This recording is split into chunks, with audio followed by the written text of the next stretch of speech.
Oh, I'm live. I was in the middle of setting up my video, trying to see if I could do it in portrait without having to hold this. This does not work very well in my car, you guys.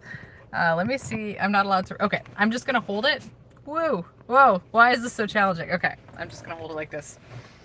Nice introduction. Hello, welcome to my daily live video. So I wanted to talk really briefly about values.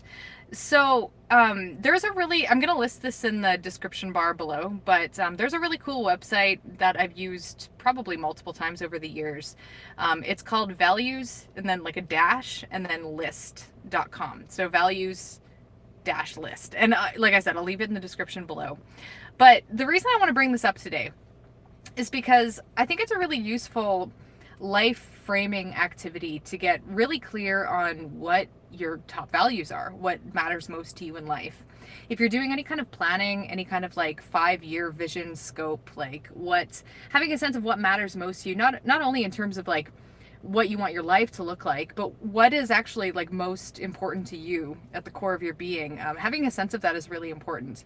And you can come up with what values are most important to you just by doing a brainstorm. But the reason I like using this website is because it gives you like a massive list of like a zillion values, and you create a short list of them. So basically you pick, I don't know, like 10, 15, 20, 30, whichever values stick out the most to you on this giant list.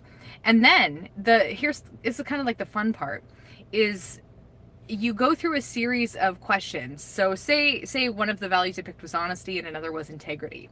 And then another was creativity. So you go through a series of 2 questions, or one question where each, like 2 values are pitted against each other. Which do you find more important, integrity or honesty? And then you have to pick which one you think is more important.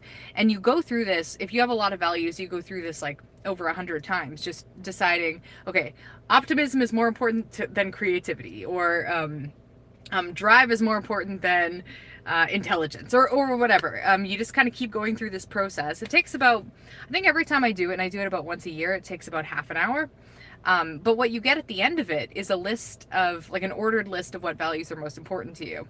So my list that I did most recently, I did this at the start of 2020, and I ended up with a list of 17 values. And yeah, I wanted to share what some of mine were, but I also wanted to encourage you to try out the process by going to this website. I think it's really fun. Like I said, again, you could just journal what you, like what values you're already thinking of. And then when you know, at the very least, like what your top 5 values are, say, you can take that information to inform your most important decisions, or to look at different areas of your life and say, okay, so these are my top 5 values. How do these play out in my relationships? Are my relationships satisfying? And if they're satisfying, is it because they're meeting these values? If they're unsatisfying, is it because they're not meeting these values? You can do the same thing with your home life, with your work life, with your hobbies and activities, all those kinds of things. And then you get a sense of alignment. How well how well is your career aligning with your values, for example, and things like that. And it can give you some insight into how to better align the different areas of your life with the things and the values that you hold most deeply. So for me, the values that I ended up with at the start of 2020 as my top values, the number one for me was honesty. And this is actually one of the reasons that I'm doing these videos in some sense, because I want to be able to, in my personal relationships and in the way that I speak and the way that I write, I'm always seeking truth. But I'm not necessarily very good at being open and candid with everyone, especially like it's different on a one-to-one level, but to be more publicly open and more publicly honest, it's not like I'm deceitful, I don't do anything like that, but it's more of like an openness that I'm trying to explore. So my number 2 value was depth. And this is something that I've thought about a lot in terms of both my work and my relationships. I'm much more satisfied by having a small handful of really deep relationships that I can have, just like full knowing of someone.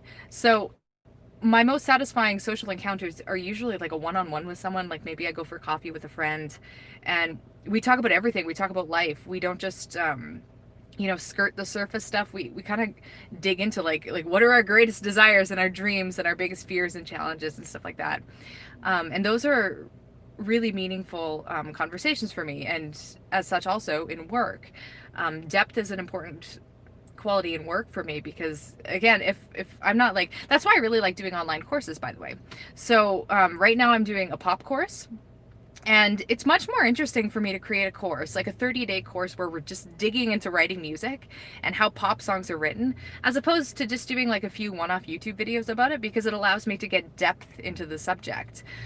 Or when I study something, when I get into something, I like to go really into something. So I don't just read one or two books about music. I read like a dozen books about music, and I do it all at once. So that's how depth tends to manifest in my life. So again, if I'm aware of that, then it means that when I'm having social interactions with people, I'm favoring the kinds of social interactions that will provide that depth. I'm favoring hanging out with the people that I can foster a really strong connection with for many years to come, for example.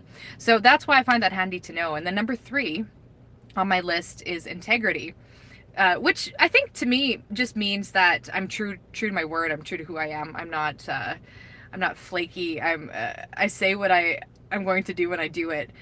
So another thing to keep in mind, especially in work and relationships. And then optimism is number 4, which I think is actually like, I think optimism is a trait that people tend to think of as like a it's not like a realistic trait or something like that. If you're optimistic, you're kind of delusional, or you're like living in outer space, you're living in the clouds or something like that. But I view optimism more like it's like a lens in which to have a better life. So optimism is trusting that things are always going to be okay, and having this like deep inner trust in life, in reality, that no matter what terrible things happen, and terrible things do happen, I'm always going to be okay. Somewhere down the line, I'm going to have a point in time where whatever I'm going through in the moment is going to be softened. I'm going to get through it.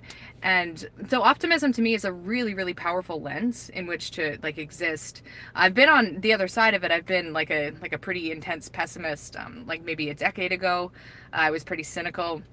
And I didn't find that to be a very functional way to live life, because you're just always assuming there's darkness around the corner. You're feeling this like, it's sort of like nihilism, sort of like, what is, nothing means anything. If you don't know, like, it's a choice, right? You can choose to live in a way where you trust that everything is always okay, or you could live in a way in which everything sucks, or like bad things are going to happen, and you just bad things are going to happen, but it's more just like, how do you adapt to that? How do you can you accept that? Do you reject that? I don't know. So I found to be optimism not just a silly flaky thing, but more of a like really profound lens that has made my life so much better. And you can still be like realistically optimistic. It doesn't mean you're like delusional. And then number 5 is learning. So learning is super important to me. I always want to get better in life. That's why I love reading books, trying new things. I don't want to ever be at a point where I'm not actively learning a new skill or trying a new thing, because it just lights me up. It makes me feel excited. If I have days or weeks where I'm just kind of like coasting or existing, or I'm not really like reading, or there's no input, that's when my life starts to feel really bland. It's like the new ideas make things really rich in life. I find they're also like really great fodder for conversations with people. If you're able to, hey, I was reading this thing, and talk about like the insights you've been having. I think that's the thing with learning. Learning just allows you to get to know yourself better, get to know people better, reality better, and that just makes all of those things a lot more interesting. So those are my top 5 values. And again, I think it's really useful to apply them to the different areas of your life, like work, relationship, I don't know, like money, family, your social life. I'm just trying to like spitball off the top of my head, but you could probably come up with like a dozen different areas of your life that you could then see like, okay, how are these values manifesting in my life? Or are they not? Is depth a huge value of mine, but across the board, I'm not experiencing it? Because that's a really good wake-up call. It's like, okay, this is really important to me, but I'm not experiencing it. So how do I fix that? How do I get more depth in my work? How do I get more depth in my friendships, and so on and so forth? So really, really useful. I encourage you to check out the website. I'll say it again. So it's values musings-list.com. Spend a good like half hour of your life on that, and it's yeah, I think it's just a super useful experience. I have just like uh, I'll quickly kind of rattle off some of the other ones I had on the top list here. So I had creativity, playfulness, kindness, abundance, motivation,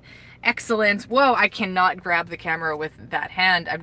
I'm actually reading off my laptop right now in the car. I probably look super ridiculous. It's a fairly busy street that I parked on here. Yeah, knowledge, which I guess kind of ties into learning, but it's more the retention of what you learn, right?